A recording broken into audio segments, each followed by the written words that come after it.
Dobbiamo avere la capacità di ritrovare grande serenità e grande convinzione e di riproporre un ritmo di aggressività e di velocità che ci aveva fatto fare ottime cose fino a una quindicina, ventina di giorni fa e che oggi sembriamo avere un pochino smarrito, per cui più che reazione mi aspetto il fatto di riappropriarci di un modo di essere e di un modo di giocare. L'allenatore e già questo, no, ha portato magari non una rivoluzione ma sicuramente una trasformazione in alcuni aspetti del gioco. E poi hanno cambiato americano prendendo un giocatore proprio dalle caratteristiche completamente diverse dal precedente e quindi hanno ora una maggiore prestanza, una maggiore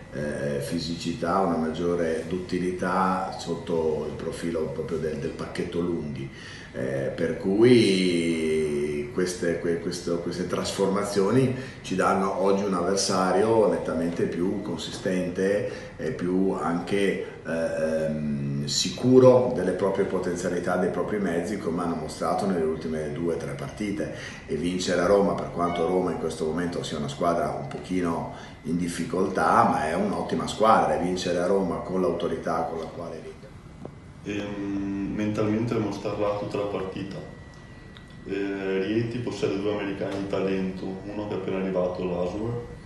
e un altro americano che è capace di segnare in ogni modo. Dobbiamo essere molto bravi e compatti a resistere ai loro attacchi e controbattere, diciamo, e con la rapidità con cui abbiamo, con cui ci siamo sempre contraddistinti. Ecco. Alla qualità di Biella.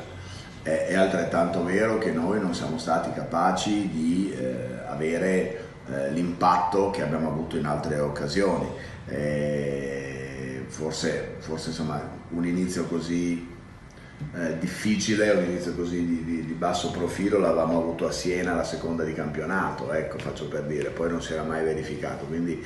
da questo punto di vista senza ombra di dubbio siamo stati anche noi al di sotto del nostro standard e è chiaro che se tu sei al di sotto del tuo standard con una squadra di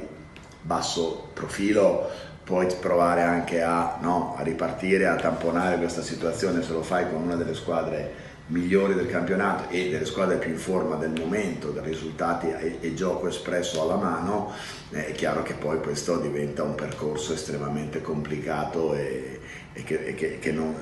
difficilmente riesce a ribaltare completamente.